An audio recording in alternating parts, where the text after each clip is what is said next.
veces las historias más fascinantes son las que están justo delante de nuestras narices, ¿verdad? Pero quedan como eclipsadas por nombres tan potentes que lo tapan todo. Hoy vamos a conocer una de esas historias, la de una mujer que nació en el corazón de un auténtico imperio científico. A ver, pensemos en la presión por un momento. Estamos hablando de una sola familia y 5 premios Nobel. Esto no es solo un logro, es que es una auténtica dinastía que cambió las reglas de la ciencia moderna. Todo empieza en 1903, con el Nobel de Física para Pierre y Marie Curie. Solo 8 años después, en el 11, Marie lo vuelve a conseguir, esta vez en química. Pero es que la cosa no para ahí, ¿no? Su hija, Irene, y su yerno, Frédéric Joliot, ganan juntos el Nobel de Química en el 35. Vamos, que la herencia científica aquí es abrumadora, por decirlo suavemente. Y claro, con todo esto sobre la mesa, la pregunta es casi obligada, ¿no? En esta familia de genios de la ciencia, ¿qué fue de la otra hija de los Curie? Pues aquí la tenemos. Ella es Eve Curie. Y la primera impresión que daba, según contaban los periodistas de la época, es que se la podía confundir fácilmente con una modelo. Fijaos qué contraste, con todo ese mundo de laboratorios y radiación que era el día a día de su familia. Y aquí es donde toma su primera gran decisión, la de construirse un mundo propio, muy lejos del laboratorio. Eve, desde el principio, eligió un camino que no tenía nada que ver. Es que los caminos de las dos hermanas no podían ser más distintos. Mientras que su hermana mayor, Irene, pues siguió casi por inercia los pasos de sus padres en la ciencia, a Eve le llamaba un universo completamente diferente, el arte. Y ojo, que no fue un pequeño desvío, ¿no? Fue una inmersión total. Debutó como pianista de concierto en París nada menos que en 1925. Se convirtió en una crítica de música y cine muy respetada. Y bueno, su elegancia era tal que llegó a posar para gigantes como Lanvin o Schiaparelli. Estaba claro que estaba construyendo su propia identidad muy lejos de la ciencia. Pero la vida da muchas vueltas, y tras la muerte de su madre en 1934, Eve encontró una forma muy personal de honrar ese legado familiar. Pero, a su manera, se propuso contar la historia de esa mujer que no solo era su madre, sino un icono mundial. Una tarea monumental. El resultado fue Madame Curie, su biografía, publicada en el 37, y el éxito fue una locura. Se convirtió en un bestseller a nivel mundial, se tradujo a más de 35 idiomas, una barbaridad.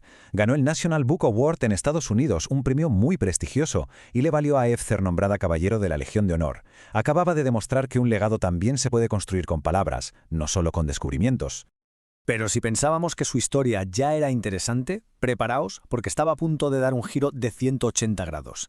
Pasamos de la Eve de la sociedad parisina a la reportera de guerra. Cuando los nazis invadieron Francia, todo cambió. La vida de Eve dio un vuelco. Como se opuso abiertamente al nazismo, el gobierno colaboracionista de Vichy, sin más, le quitó la ciudadanía francesa. De la noche a la mañana, se convirtió en una refugiada, sin patria. Así que huyó a Londres y allí se unió a las fuerzas de la Francia libre. Y desde allí se embarcó en una misión que suena casi a película. Un viaje de más de 64.000 kilómetros como corresponsal de guerra. Su objetivo, contarle al mundo lo que de verdad estaba pasando en el conflicto. Es que su viaje fue increíble. Voló a África, estuvo en el frente de Libia con las tropas aliadas, llegó a sufrir congelaciones en el gélido frente de Moscú, en Rusia. Y en Asia se entrevistó con líderes de la talla de Chiang Kai-shek, Gandhi o Nehru. Y todo esto lo plasmó en su libro Viaje entre guerreros. Y claro, un trabajo así no pasa desapercibido. Fijaos lo que escribió un crítico, que su libro era uno de esos raros informes sobre la guerra que te mantienen clavado en la frase que estás leyendo. Es que no solo informaba, no, contaba historias de una manera brutal. Por toda esa valentía y su servicio, Francia le acabó concediendo la Cruz de Guerra, que es una de sus condecoraciones militares más altas. Aquella hija que había elegido el arte en lugar de la ciencia se había convertido en una heroína de guerra. Y bueno, cuando por fin terminó la guerra, Eve empezó un capítulo totalmente nuevo, esta vez dedicado en cuerpo y alma al trabajo humanitario. Se convirtió en la que muchos acabarían llamando la dama de UNICEF. Su vida después de la guerra fue un no parar. Fue coeditora del periódico Paris Press, nada menos. Trabajó como asesora especial para el primer secretario general de la OTAN. Y en 1954, su vida personal y profesional se entrelazaron al casarse con el diplomático estadounidense Henry Labouisse, un hombre que, como ella, tenía una profunda vocación de servicio. Y fue justo cuando su marido fue nombrado director ejecutivo de UNICEF que Eve encontró la que sería su gran causa.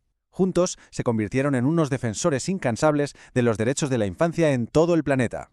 Ese compromiso les llevó a visitar más de 100 países, la mayoría de ellos en vías de desarrollo, para promover la labor de UNICEF. Pero es que Eve no era solo la esposa del director, era una pieza clave, una fuerza impulsora. Todo el mundo la conocía como la primera dama de UNICEF.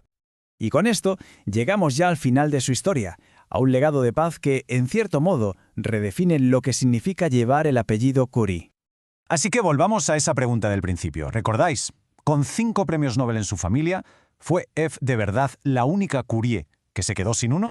Pues la respuesta es una de esas ironías maravillosas que a veces te regala la vida. En 1965, UNICEF recibió el Premio Nobel de la Paz. ¿Y quién fue a recogerlo en nombre de la organización? Pues su marido, Henry Labouisse, por un trabajo que ambos habían defendido con una pasión increíble. Y allí estaba Eve, a su lado. En ese momento, en ese escenario, todo cobró sentido. La hija, que había tomado un camino diferente, estaba ahora en el centro del mayor reconocimiento mundial, y no por haber dividido el átomo, sino por haber intentado unir a la humanidad.